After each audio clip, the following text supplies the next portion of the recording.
안녕하세요. 올림교회입니다. 오늘은 요한복음 특강 노르웨이 순록대의 죽음이라는 제목으로 하나님 말씀을 전하러 하겠습니다. 부제목은 누구든지 목마르거든 내게로 와서 마시라 라는 제목으로 하나님 말씀을 전달할 때 주의 성령이 이 시간에 역사하셔서 여러분 마음속에 하나님의 말씀이 임하게 하시고 여러분을 변화시키고 하나님의 성령으로 인도하심을 받는 그런 시간이 되기를 간절히 기도드립니다.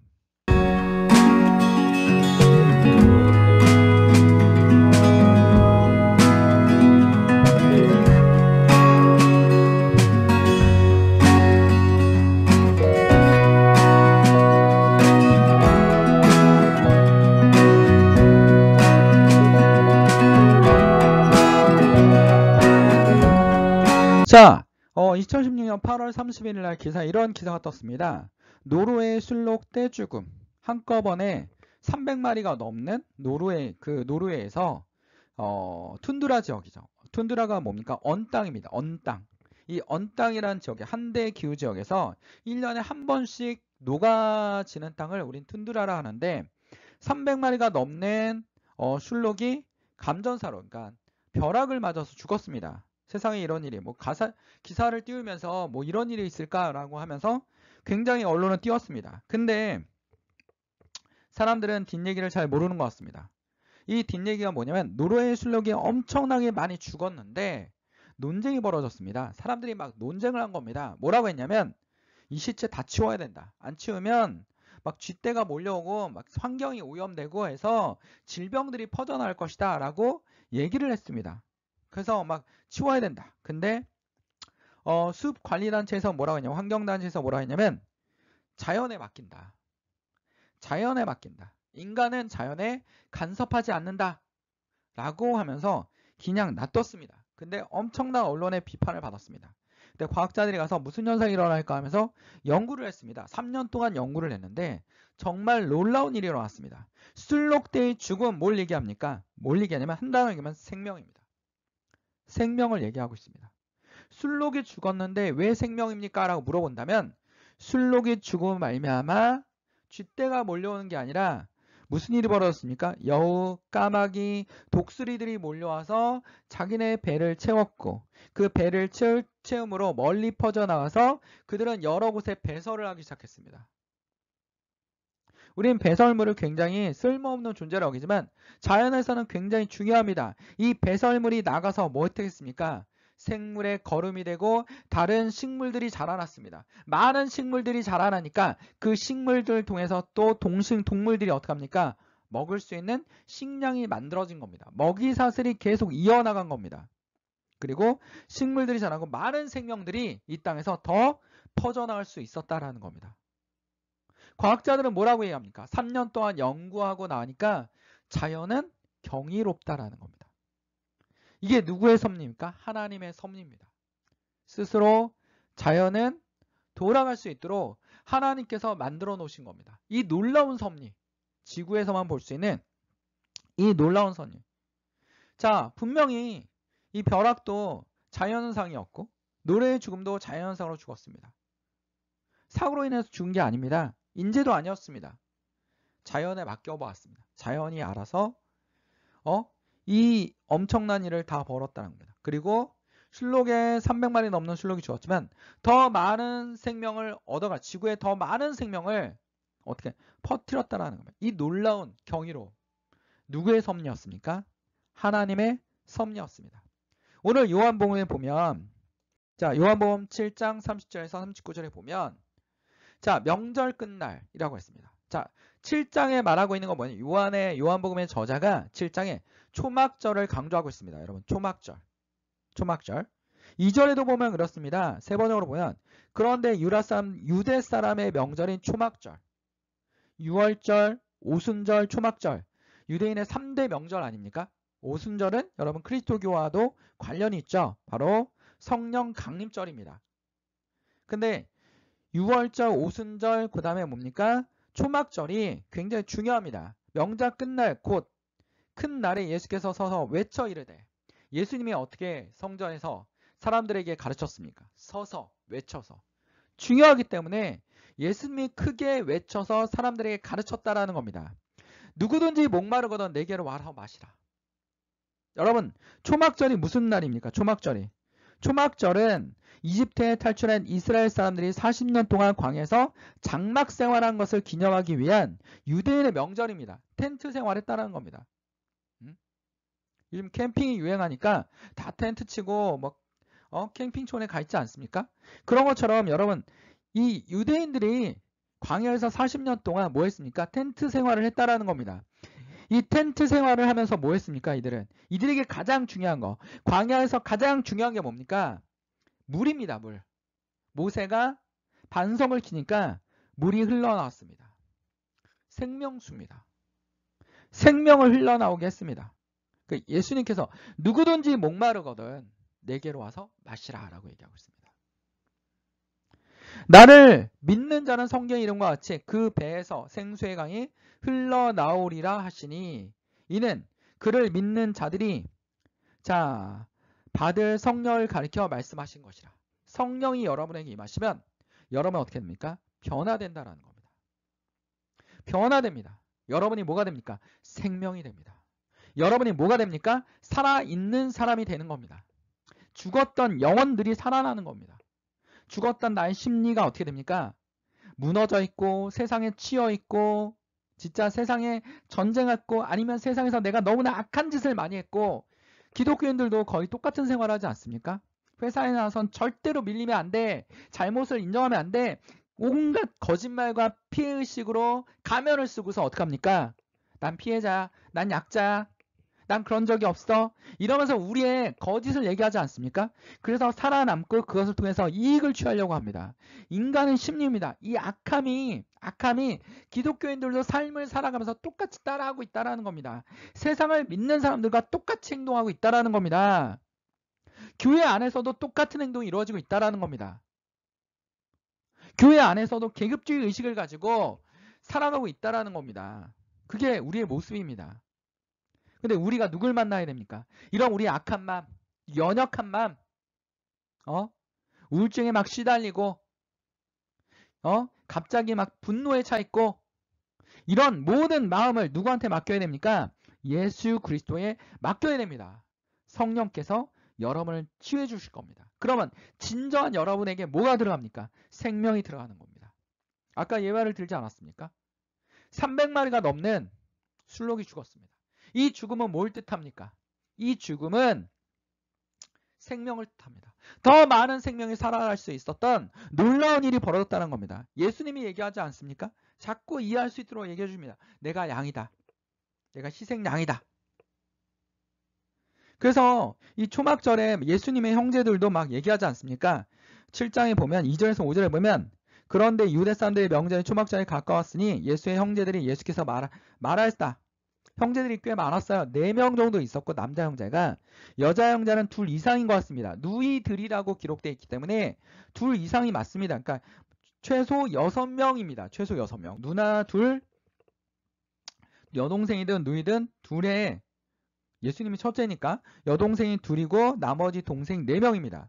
4명, 뭐 야고보, 유다, 요셉, 그 다음에 시몬, 이렇게 4명의 형제가 있지 않았습니까? 이 형제들이 형을 믿지 않았습니다. 형 보고 막 유대로, 이스라엘로, 예루살렘으로 가라고 합니다. 유대로 가셔서 거기는 형님의 제자들과 형님이 하는 일을 보게 하십시오. 뭔가 이렇게 밀어주는 것 같지만 성경에서 요한의 제자는 이렇게 쓰고 있습니다. 뭐라고 기록합니까?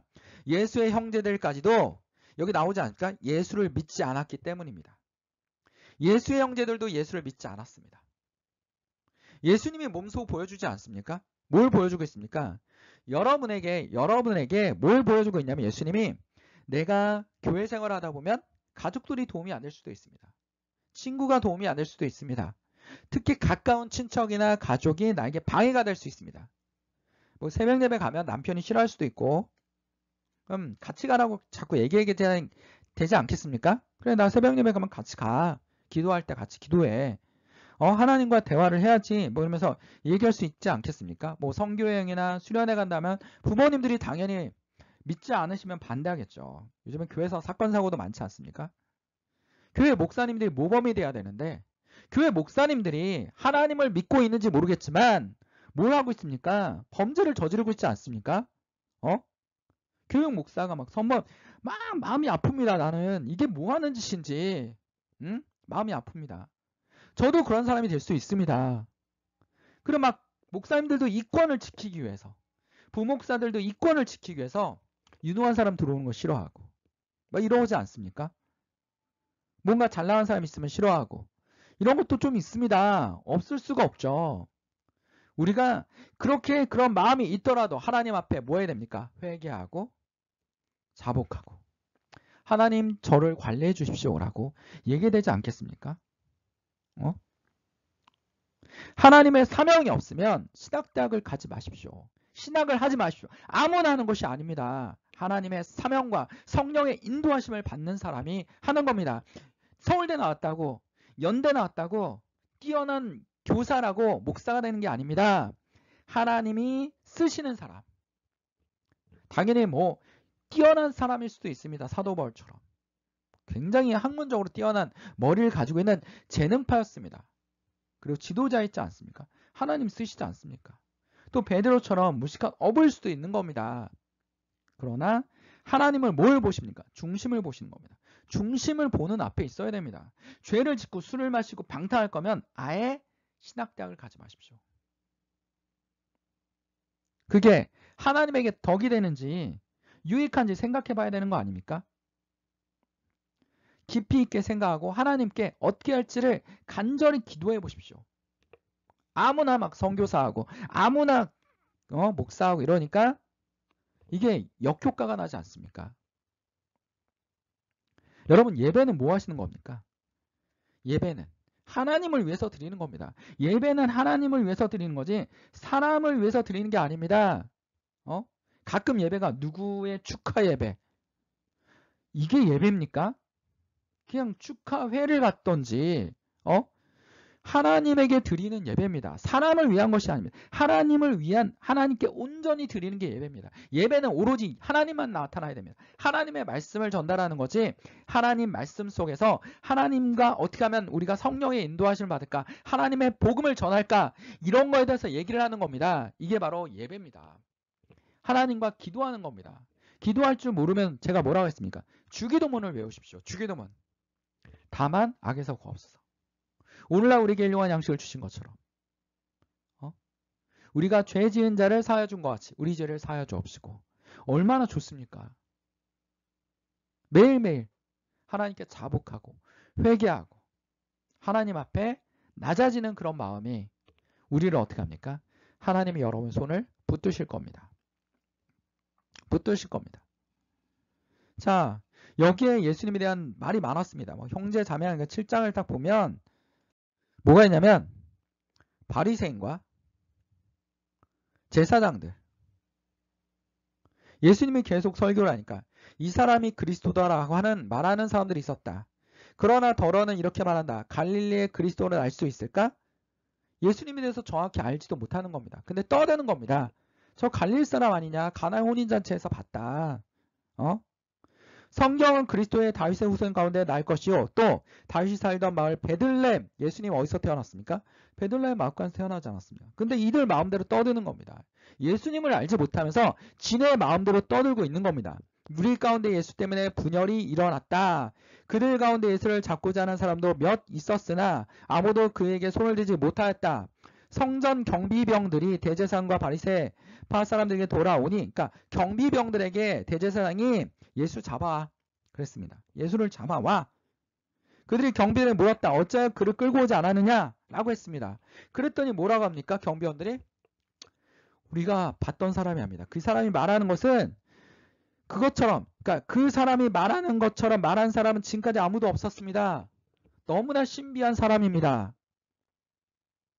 그 바리새파들이 뭐라고 합니까? 너희들이 미쳤냐? 그 사이비한테 넘어가게. 저는 이렇게 생각합니다. 여기 제사장과 바리새인들 이들이 뭘 하고 있었습니까? 장사를 하고 있지 않았습니까? 제사장도 장사합니다. 제사장의 율법 이들은 율법을 만들어 놓고 율법을 어떻게 합니까? 좀 더 자기들에게 맞는 규칙을 만들어서 확대하고 해석을 했습니다. 그 본인들의 뭘 지키려 이권을 형성하고 권력을 형성했습니다. 이들은 뭐 이스라엘 독립 이런 데 관심이 없었던 것 같습니다. 이들은 오로지 뭡니까? 권력을 통해서 로마와 중간에서 어떻게든 돈을 많이 벌 수 있는, 사두개인들은 성전에 오면 돈을 바꿔주지 않습니까? 근데 똑같은 돈으로 바꿔줬겠어요. 드라크마 들고 오면 뭐 세겔로 바꿔줬을 텐데 세겔에서 좀 더 이자를 쳐서 받지 않았겠습니까? 그러니까 10,000원 들고 오면 얘네는 뭐 7,000원 주어서 이자 3,000원 받아 먹어 치우는 거죠. 이런 식으로 권력을 생각하고, 제사장은 뭐냐면 어린 양을 끌고 옵니다. 어린 양들을 끌고 옵니다. 어린 양들을 끌고 오면 그 양들을 가지고 어떻게 됩니까? 양을 가지고 이 양은 안 돼. 이 양으로는 제사 지낼 수가 없어. 새로운 양, 지금 우리가 가지고 있는 이 양을 사. 그럼 이 양은 팔어. 그럼 이 양 비싸게 사겠습니까? 분명히 제사장들의 친인척들이 나서서 이 양을 사가고 본인들이 품질 안 좋은 양을 팔아서 제사를 지냈을 겁니다. 그러니까 예수님이 이들을 향해서 강한 어조로 얘기하지 않았습니까? 성전에서 장사하는 사람들, 하나님을 통해서 장사하는 사람들이 당시에 있었습니다. 이들은요, 뭐가 힘들었습니까? 자신들의 기득권을 절대 포기할 수 없었습니다. 이 기득권을 잡아야지만 하는 겁니다. 그러니까 이들은 예수님을 뭐라고 합니까? 귀신 들린 자다, 마법사다, 하나님의 이름을 망령되게 일궜다라고 하면서 예수님을 계속 몰아세웠던 거랍니다. 예수님을 어떻게든 뭐하기 위해서 잡아 죽여서 본인들의 기득권을 유지하기 위한 거죠. 이권을 유지하기 위한 겁니다. 예수님이 존재하는 것 자체가 자네에게 거부감이 드는 겁니다. 무조건 잡아 넣어야 됩니다. 근데 여러분, 바리새인 중에서 예수님을 만난 사람이 있지 않았습니까? 7장에 또 등장합니다. 누굽니까? 니고데모. 엄청난 재력가고 잘 나가는 사람입니다. 이름에서부터 풍겨나온다고 제가 말하지 않았습니까? 이 니고데모. 정복자라는 뜻을 가지고 당시에 이렇게 이름이 있는 사람이 흔하지 않았고, 거기다 이름 자체도 위험이 있었습니다.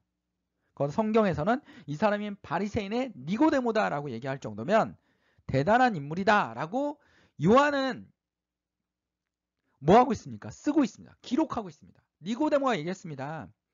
한번 그 사람의 말을 들어봐라. 7장에서. 그랬더니 제사장과 바리새인이 뭐라 합니까? 너도 갈릴리 사람이냐? 갈릴리 편드는 거냐? 이렇게 얘기하지 않습니까? 지역을 막 나누지 않습니까? 지금의 현대에서 볼 수 있는 감정 막 이런 거 나타나지 않습니까? 똑같은 겁니다, 여러분. 근데 예수님께서 우리에게 놀라운 걸 가르쳐주고 있습니다. 아까 술록의 죽음. 술록의 죽음이 뭐라고 했습니까? 두 글자로 생명. 생명이라 하지 않았습니까? 생명입니다.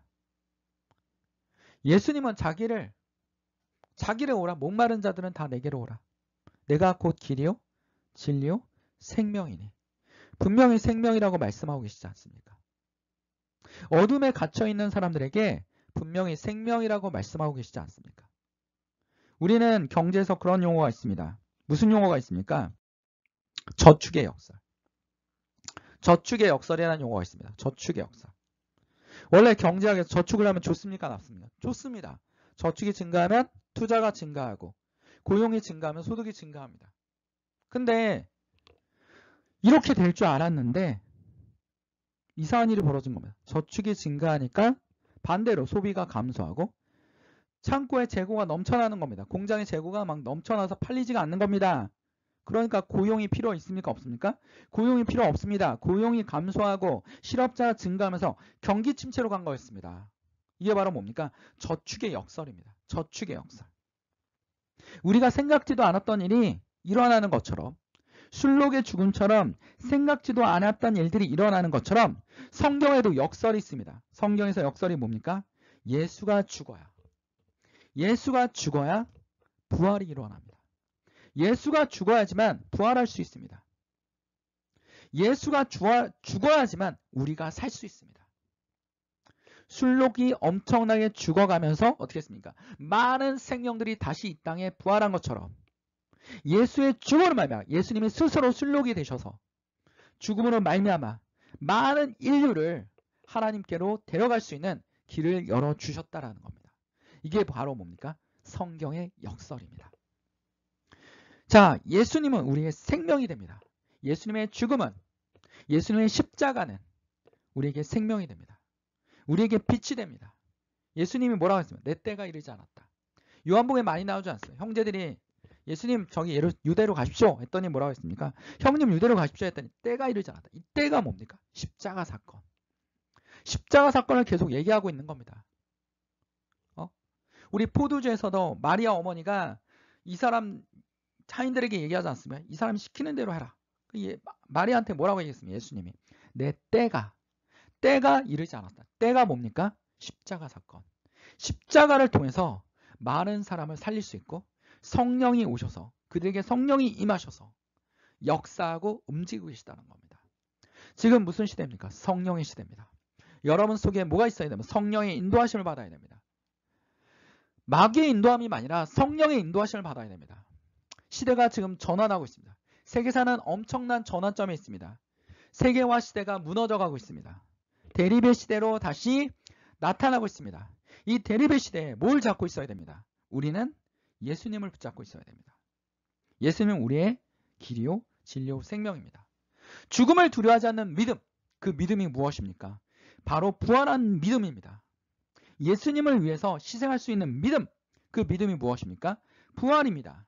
예수님이 있기 때문에 우리는 죽음을 두려워하지 않습니다. 예수님이 계시기 때문에 우리는 어둠을 두려워하지 않습니다. 예수님이 계시기 때문에 우리는 미래를 두려워하지 않는 것입니다. 교회에서 목사와 장로와 권사가 희생하면 교회는 어떻게 할 수 있습니까?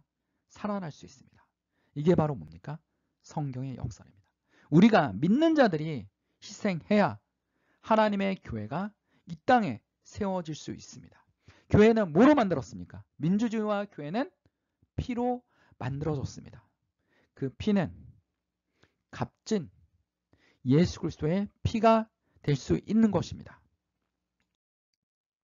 누구든지 목마르거든 내게로 와라 마시라는 말을 우리는 기억합시다. 예수님은 생명입니다. 예수님의 죽음도 우리에게는 부활이고 생명입니다. 예수님의 죽음은 우리가 살 수 있습니다.